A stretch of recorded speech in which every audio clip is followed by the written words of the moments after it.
What's happening? Today is Thursday, the 20th. We got a lot done since the last time I made something. Let me flip this camera around. Get you guys up to date here. Hold on. I gotta figure it out here. Where are we at? All right, here we go. So we got all the framing done over to there. We kind of put a band board over there, similar to how you do a deck. Let me move this piece of plywood. It's not attached. I have to put my hangers on, but I think maybe in the last video, I don't know, we basically sistered a 2x4 and cut these tails off that were going down, and they go up like this, and we'll get them tied off at 16s with nails, and then we just kind of went back down when we rebuilt the sill plate. You can see we put our sill sealer in right there, got that done, and then we put this ledger board up like this, similar to how you do a deck. Got two big structural screws kind of going catty corner, and then this came over across, and we redid the sill plate that is on the other side. It is messy down here. I don't really know what you'll be able to see, kind of see it in there. We put blocking in, and then yesterday we put the subfloor up. Put the subfloor down. We used subfloor adhesive on everything. This is what we used. I'll show you. The Advantech subfloor tongue and groove, which is on, trying not to spin around too much, which is what we used on all of our new addition, the Advantech subfloor tongue and groove. That stuff, it is heavy. So if you go to Lowe's or Home Depot to get it, or your supply store, I mean, I'm not, I can pick up some things, but I would have not went and got that by myself. I had a friend helping.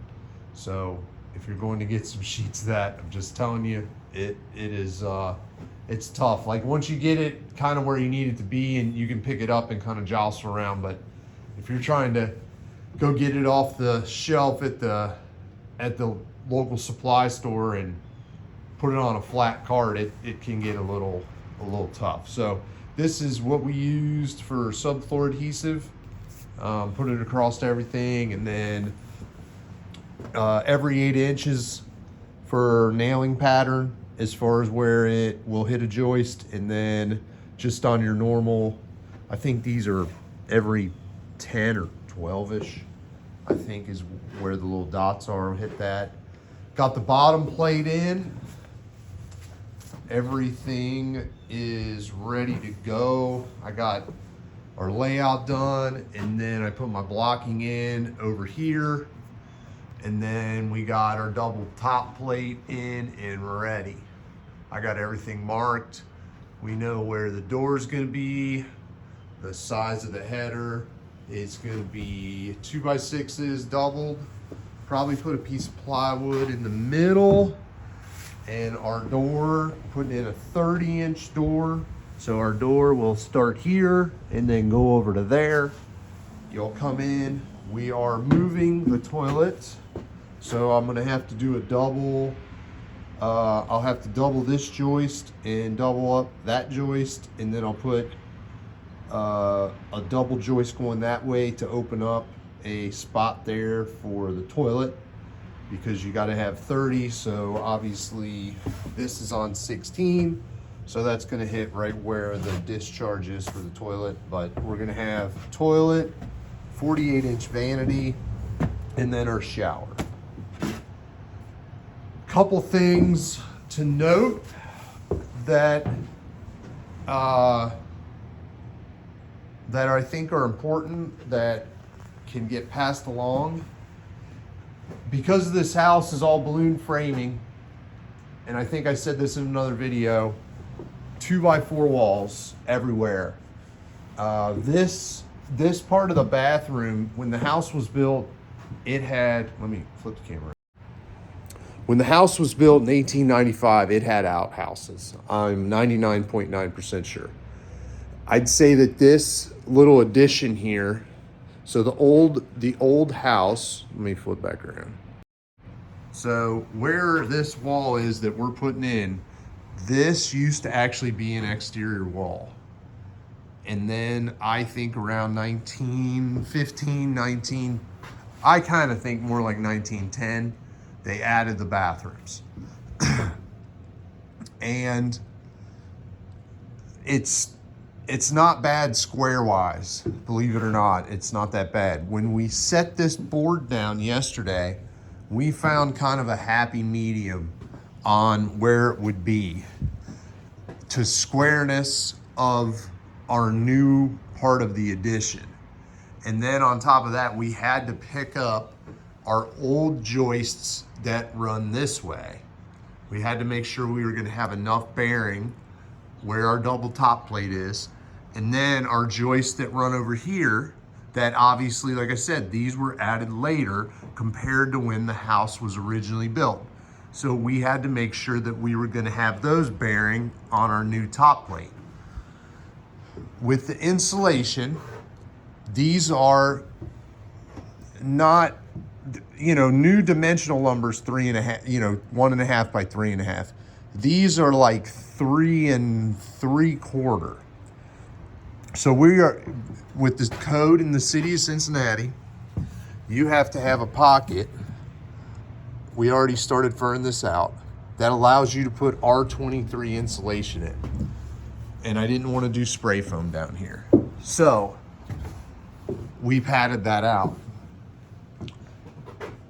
The whole purpose of me going this direction is that we wanted to make sure where our shower is going, that we had a little bit of wiggle room within our fur out to make sure that this and this wall and that wall coming back there, that we could make it square. So this obviously really can't fur out, but we have a little bit of wiggle room on this wall to kind of fur a little bit out and in. And the same thing over there, we can kind of finesse that in to make sure that the shower is dead square. If it kind of throws this off down the line a little bit, kind of where the toilet is, or over here with this set wall that's down here, I mean, that's fine. But you want the shower dead nut square.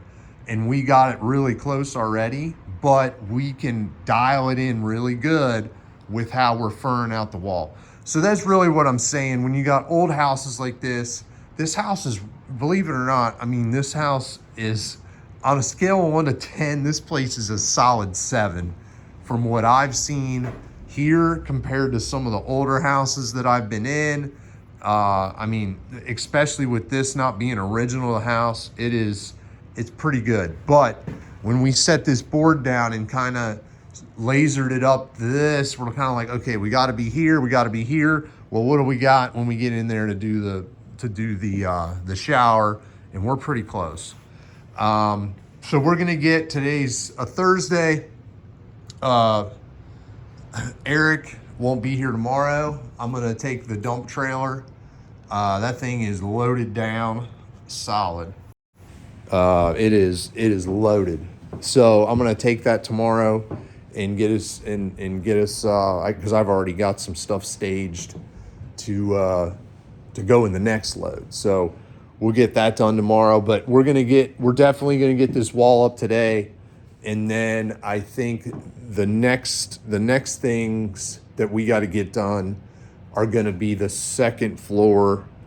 I can show you. Like this joist that's right up here. I mean, that thing's going to need some attention. You got a window there from how they did the plumbing. I don't know if you can see that. This one's got kind of a big notch out in it. So we got, this one that's up against here is probably is good. That one we can save. And then that's gonna be the next thing. That subfloor is 100% getting replaced no matter what. but we got to go through and see which joists we're going to be able to keep. So, man, look at that. I'm at 10 minutes. So didn't do bad on that one. But anyway, that's kind of where we're at for this week. And we'll keep you updated. So thanks for watching. We'll catch you soon.